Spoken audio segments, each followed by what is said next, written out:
ఇంక రావేమో అనుకున్నానమ్మా. తిరిగి రావాలనే వెళ్ళాను సార్.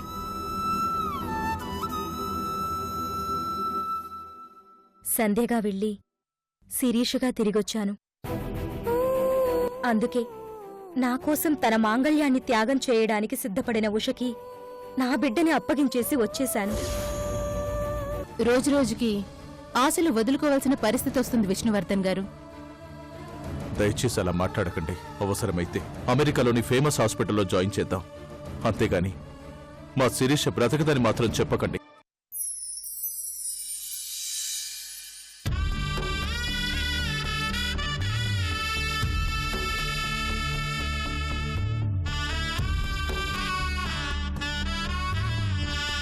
ఒక స్నేహితురాలి కోసం నీ ప్రాణాల మీదికి తెచ్చుకునేంత త్యాగం ఎందుకు చేశావమ్మా? ఇప్పుడు నన్నేం చేయమంటావు? నీ తల్లిదండ్రులకు నిజం చెప్పేయమంటావా? వద్దా? చెప్పమ్మా.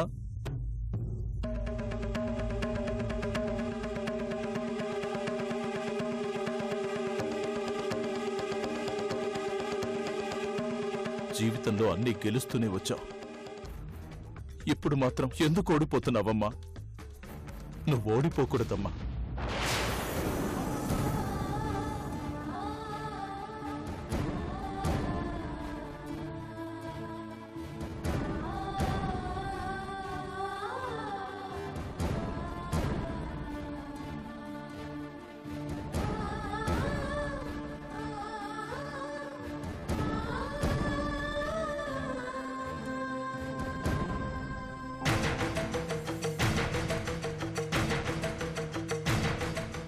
అంకుల్ ఆగండి. డాక్టర్ చెప్పింది కరెక్టే అనిపిస్తుంది. అందుకే శిరీష వాళ్ల తల్లిదండ్రులతో నిజం చెప్పేసి వాళ్ళని తీసుకొస్తాను. తొందరపడకండి. వాళ్ళు చాలా సెన్సిటివ్. మీరు నిజం చెప్పాక మంచు జరగచ్చు, లేక చెడే జరగచ్చు.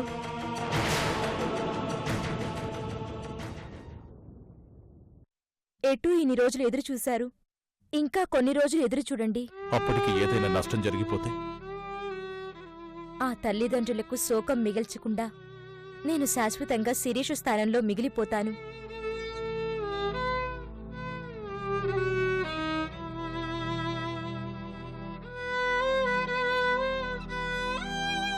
శిరీష బ్రతికాక నిన్ను నీ జీవితంలోకి పంపించేయాలనుకున్నాను. ఇప్పుడు బ్రతకదని తెలిసాక నిన్ను శిరీష స్థానంలోనే ఉంచేయడం నా స్వార్థం అవుతుందమ్మా.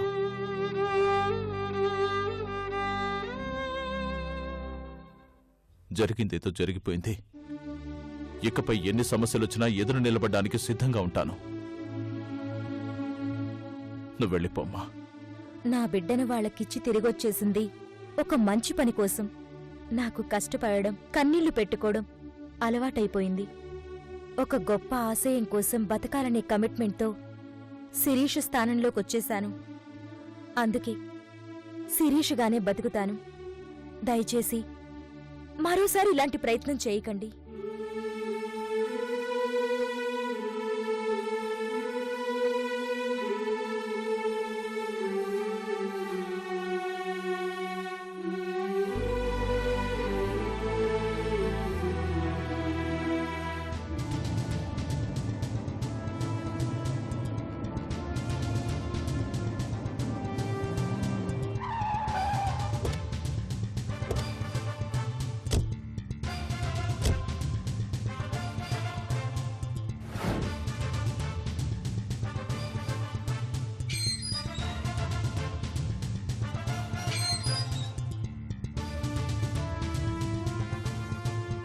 Good morning sir. Good morning sir. నమస్తే సార్. కూర్చోండి కూర్చోండి. ఇవ్వండి సార్ కమల గారి మద్దతు తాలూకా ఫోరెన్సిక్ ల్యాబ్ రిపోర్ట్.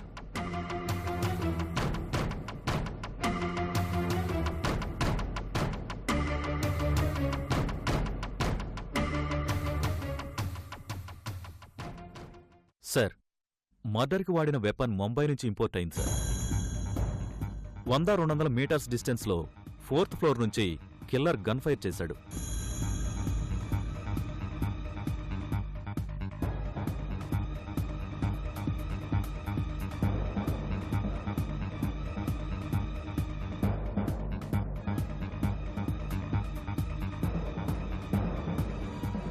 బుల్లెట్ హార్ట్కి దగ్గరలో తగలడం వల్ల దాదాపు గంట సేపు స్ట్రగుల్ అయి చనిపోయాడు సార్.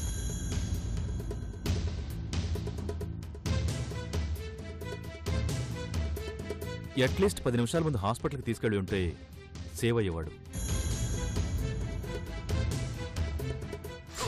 అలా అనుకో, హాస్పిటల్కి వెళ్దాం. పద బావా, లే బావా, లే. వద్దు రఘు, వద్దు. నేను బయటకు వస్తే అందరికీ తెలిసిపోతుంది, పెళ్ళి ఆగిపోతుంది. ఈ ప్రాణం కన్నా పెళ్ళి ఎక్కువ కాదు బావా. నా మాట విను, హాస్పిటల్కి వెళ్దాం. రా బావా, రా.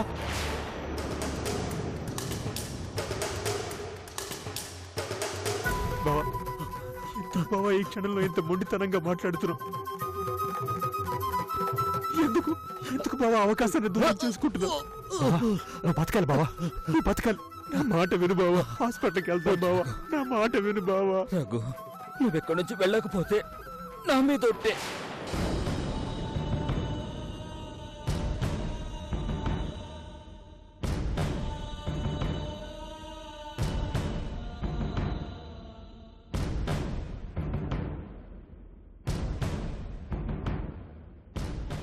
మిగిలిన డీటెయిల్స్ రిపోర్ట్స్లో ఉన్నాయి.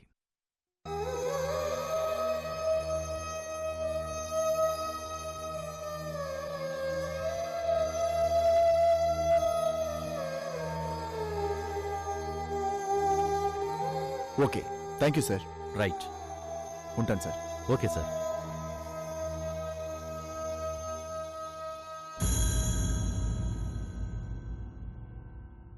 వాడి మాటలతో నా కాళ్ళు కట్టేశాడు. వాడి అజ్ఞానంతో నన్ను ముందుకెళ్ళకుండా చేశాడు. లేకపోతే నేను బావని కాపాడుకునేవాణ్ణి. ఛీ!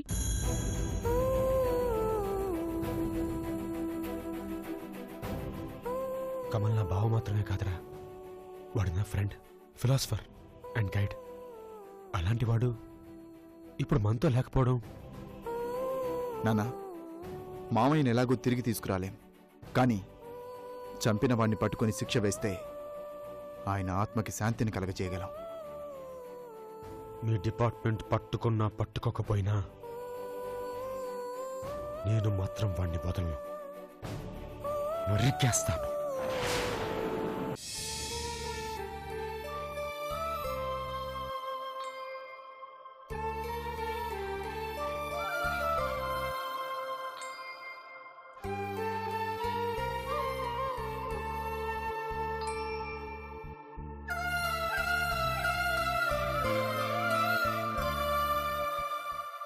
అత్తయ్య, టాబ్లెట్ వేసుకోండి.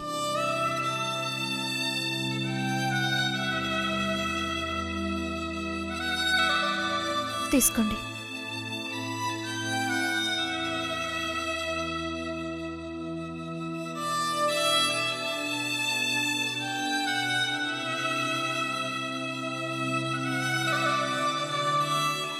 కాఫీ తీసుకురమ్మంటారా? వద్దమ్మా.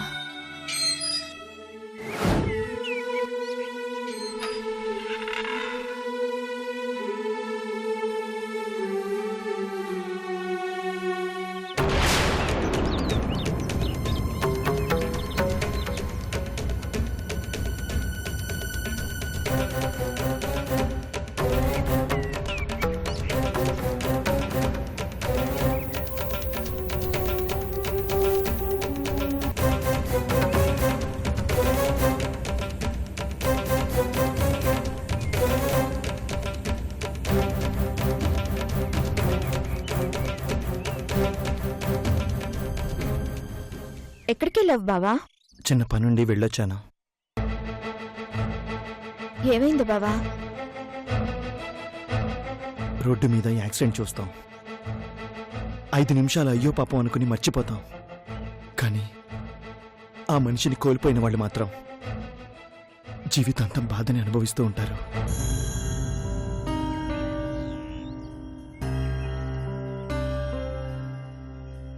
నాన్నని మర్చిపోలేక నేనే ఇంత బాధపడుతుంటే పాప అమ్మ ఇంకెంత అనుభవిస్తుందో. ఇదంతా నా వల్లే జరిగింది కదా బావా?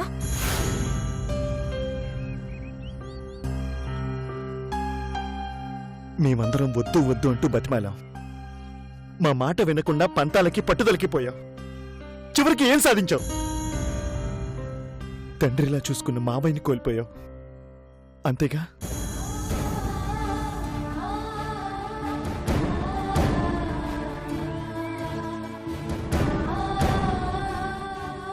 ఆ రోజు నువ్వు విషం తాగి చచ్చిపోతానని బెదిరించకపోయి ఉంటే నాన్న బతికేవారు.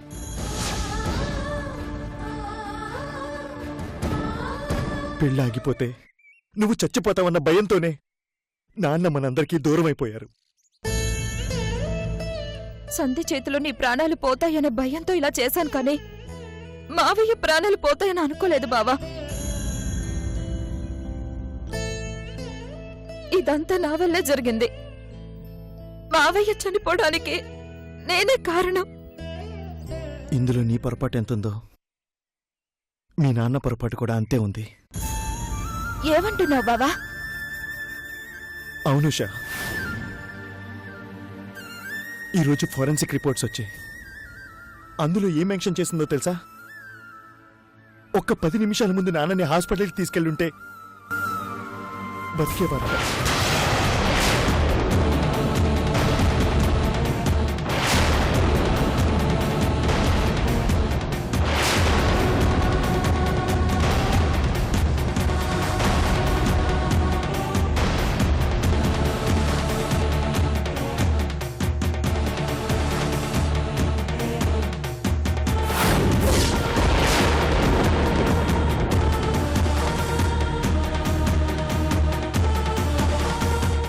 ప్రాణం కంటే పెళ్లికి ఎక్కువ విలువనిచ్చి రఘు అంకుల్ తప్పు చేశారు.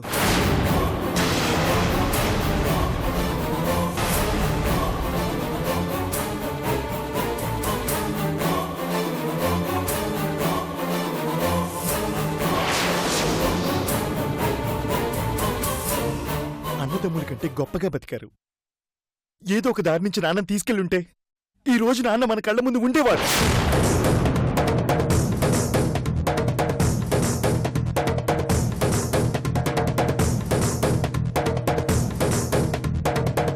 మన అనుకున్నప్పుడు మనం అనుకున్నప్పుడు ప్రాణం ఇవ్వలే కాని ప్రాణం పోవడానికి కారణం కాకూడదు.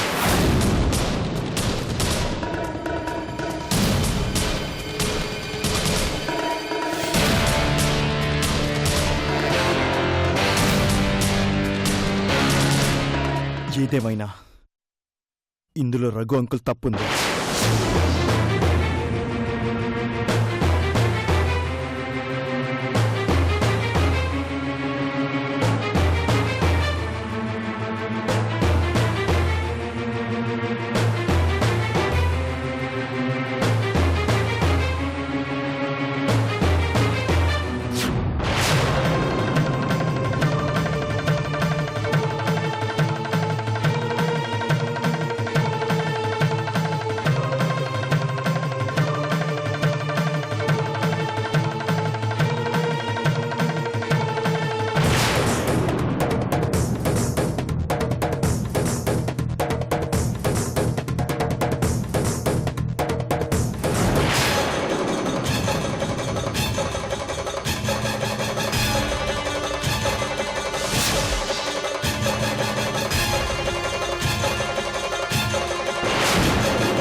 ఏం ఆలోచిస్తున్నావు రఘు? 10 నిమిషాల ముందు బావని హాస్పిటల్కి తీసుకెళ్ళుంటే వాడు బతికేవాడని ఫారెన్సిక్ రిపోర్ట్లో చూసిన దగ్గర నుంచి బావని చంపిన హంతకుణ్ణి నేనే అనిపిస్తోంది రేఖ. ఏమైంది రఘు నీకు? ఎందుకలా మాట్లాడుతున్నావు? రేఖ, సాధారణంగా ఎవరైనా ఓ మనిషిని పోగొట్టుకున్నారంటే వాళ్ళని కాపాడుకునే అవకాశం లేకే పోగొట్టుకుంటారు. కానీ బావ విషయంలో అలా జరగలేదు. బావకి బుల్లెట్ తగిలినప్పుడు నేను బావతో అన్నాను, వెంటనే హాస్పిటల్కి వెళ్దాం బావా అని. కానీ బావ నా మాట వినలేదు. నన్ను వాడు ఆపేశాడు. వద్దు రఘు, ఇప్పుడు బయటికెళ్తే పెళ్ళి ఆగిపోతుందన్నాడు. ఎందుకు విన్నానో తెలీదు. నేను వాడి మాట విని నేను బయటికెళ్లకుండా బావతో పాటు రూమ్లోనే ఉన్నాను. కానీ తప్పు చేశాను రేఖ. అలా చేయకుండా ఉండాల్సింది. అలా చేయడం వల్లే ఈరోజు మనం బావని పోగొట్టుకున్నాం. బావ చనిపోవడానికి నేనే కారణం రేఖ, నేనే కారణం. మా అన్నయ్యతో నీకుండే అనుబంధం చాలా గొప్పది రఘు. తన మరణానికి నువ్వెలా కారణమవుతావు? అది తన నుదుటం రాసుంది అంతే. లేదు రేఖ, బావని చంపింది నేనే. బావని చంపింది నేనే. అవును, నువ్వే చంపేశావు.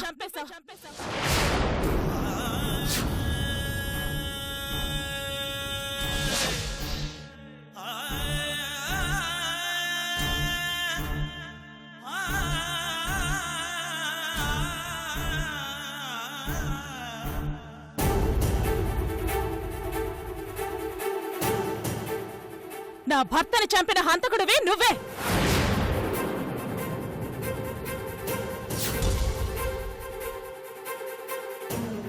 నా భర్తని చంపిన దుర్మార్గుడివి నువ్వే. వదినా, ఏమైంది నీకు? ఎందుకిలా మాట్లాడుతున్నావు?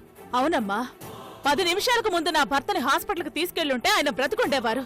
ఆ సంగతి తెలిసి కూడా నీ భర్త హాస్పిటల్కి తీసుకెళ్లేదు. ఎందుకు?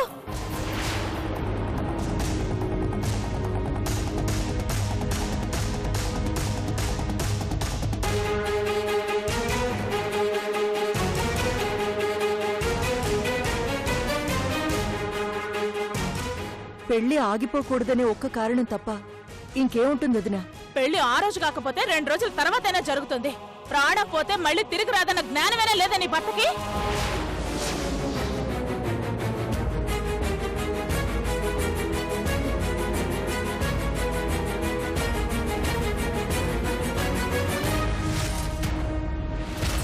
ఏ వాసించి ఇదంతా చేసావు?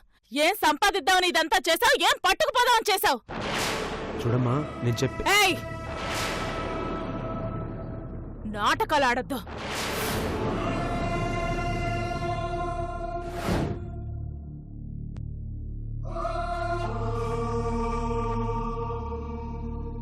తోడబుట్టిన వాడివి కాకపోయినా అన్నయ్య స్థానం ఇచ్చాను. చెల్లెలు పసుపు కుంకుమల్ని కాపాడాల్సిన నువ్వు నా తాళిని తెంచేశావు.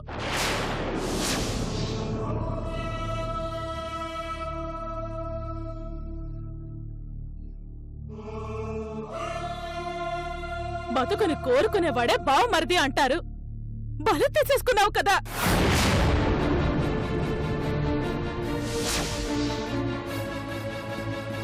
ఎందుకు చేసావు? ఎందుకు చేసావు ఇలాగా?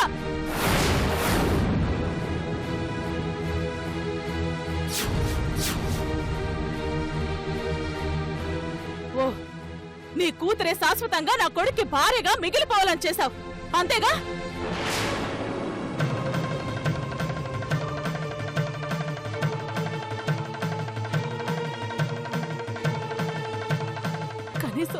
కనీసం నన్ను పిలిచి చెల్లమ్మా, బావ గుండెల్లో తుపాకీ గుండు ఉంది, ఎలాగోలా కాపాడుకోమ్మా అంటే నేనే ఎలాగోలా కాపాడుకునేదానిగా.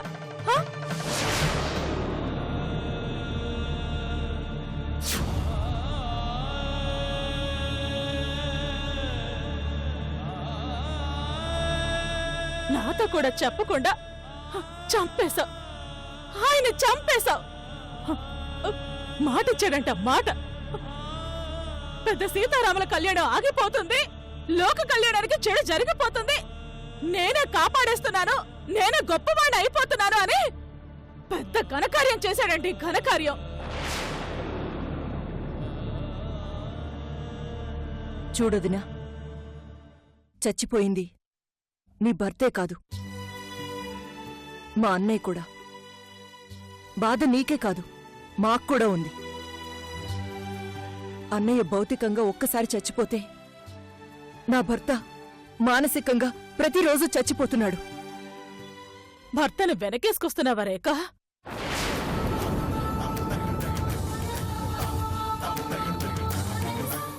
అది కాదు వదినా, నా భర్తను అవమానించి మాట్లాడుతున్నావన్న ఆవేశంలో. నీది ఆవేశం కాదే, అహంకారం. స్నేహ, జరిగిన దాంట్లో రేఖ తప్పేం లేదు. రేఖనేమనద్దు. నేను తప్పు చేస్తానని నీకు అనిపిస్తే ఆ శిక్ష ఏదో నాకే వెయ్యమ్మా. వేస్తాను, నీకు సరైన శిక్ష వేస్తాను.